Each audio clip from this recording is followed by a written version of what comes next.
여러분들은 어떤 꿈이 있으신가요? 그리고 그 꿈이 여러분들의 고단한 하루를 위로를 해주나요? 우리는 저마다 소망을 갖고 매일매일 살아갑니다.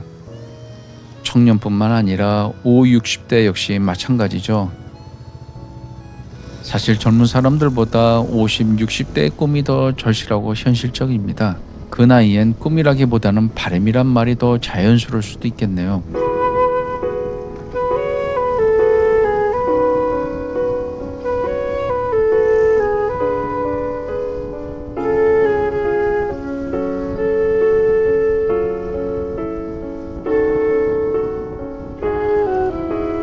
그런데 그런 꿈들이 그렇게 허무맹랑한 것 같지도 않은데 쉽게 이루어지지 않는데 그 고충이 있습니다.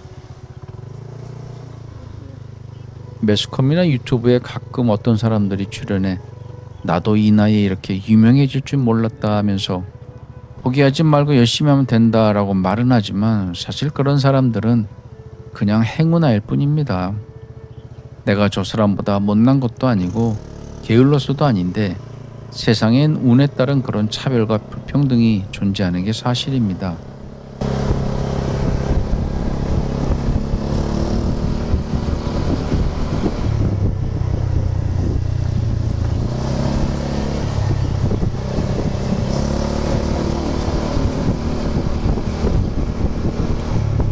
늦게나마 이 사실을 받아들이면 내 마음이 오히려 편안해집니다.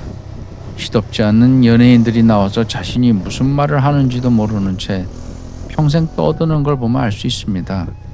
하지만 그것도 그 사람의 타고난 복입니다. 그런 게 우리가 사는 세상입니다. 아프리카 어느 빈민국에서 태어나 평생 가난하게 살아온 한 사람이 우리보다 못나서 가난한 게 아니라는 건 우리도 이미 다 알고 있는 사실입니다.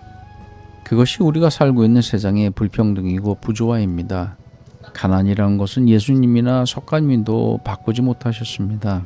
뭐 한 사람이 있다면 마르크스라는 철학자가 인류에 가장 큰 영향을 미치긴 했지만 그거 역시 부패한 몇몇 인간들 때문에 망쳐버렸습니다. 그런데 우리나라 역시 아프리카 같은 그런 빈민국이었는데 50년 만에 잘 사는 나라로 바뀌었습니다. 그 중심엔 개인이 품고 살았던 희망과 근면이 있습니다. 그런 것들이 모여 결국 동반성장하였습니다. 가난에서 벗어나고자 했던 꿈이란 말은 결코 망상이나 허상이 아니라는 것을 우리 스스로가 증명한 셈입니다. 말레이시아에서 온 친구가 저에게 어느 날 그러더군요. 한국 사람들은 계속 일한다고, 계속 움직인다고. 맞는 말입니다. 근데 그것이 자신의 꿈을 위해서인지 그저 오늘 생존을 위해서인지는 잘 모르겠지만 어쨌든 바쁘게 부지런히 살아온 건 사실입니다. 어느 날 신호 대기 중 오랜만에 만난 배달하는 동생한테 물어봤습니다. 넌 꿈이 뭐니? 전 가끔 이런 질문 잘합니다. 그랬더니 그 친구와 전 그런 거 없어요 라고 말하면서 그냥 휘잉 하고 출발해 버렸습니다. 여기서 그런 거라는 게 무슨 말일까요? 초등학교 학생 세 아이의 아빠인 그 친구에게 꿈이란 단어는 아마도 사치로 느껴졌나 봅니다. 사실 저 대답이 보통 사람들의 현실이 아닌가 합니다. 꿈과 미래를 말하기엔 당장의 현실이 너무 바쁩니다.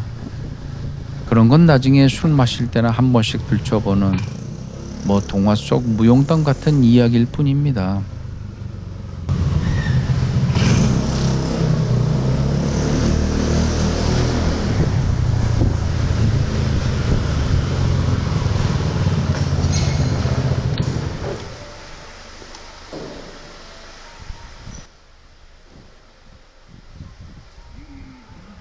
그래서 지난번 영상에서 저는 꿈 같은 건 없다고 말을 했습니다.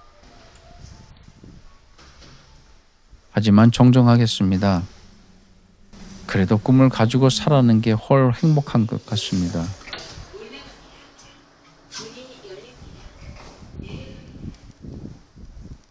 그러한 꿈마저 없다면 사는 게 너무 힘들고 재미가 없어서 말입니다.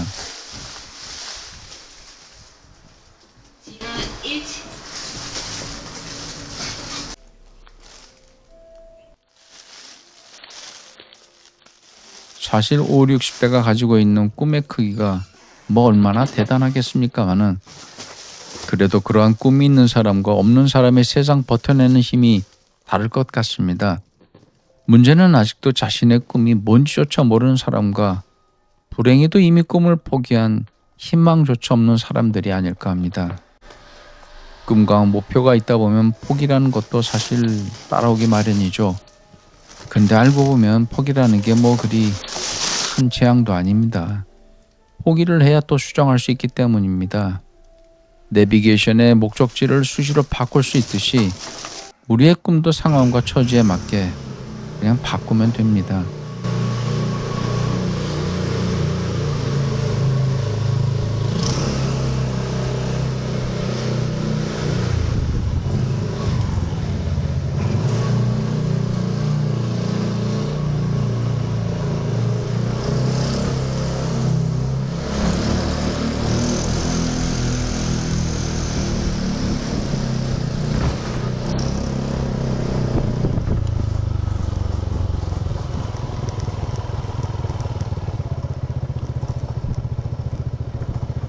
현실적인 좌표 수정. 그런 게 5, 60대의 현명한 꿈이 아닌가 합니다. 꿈은 미래를 이루기 위해 지금을 희생시키는 희망 고문이 아니라 오늘을 버티게 하는 든든한 점심밥 같은 게 아닐까 합니다. 여러분은 어떤 꿈이 있으신가요? 그 꿈을 잘 관리해 가면서 오늘도 너무 힘들지 않기를 바라봅니다.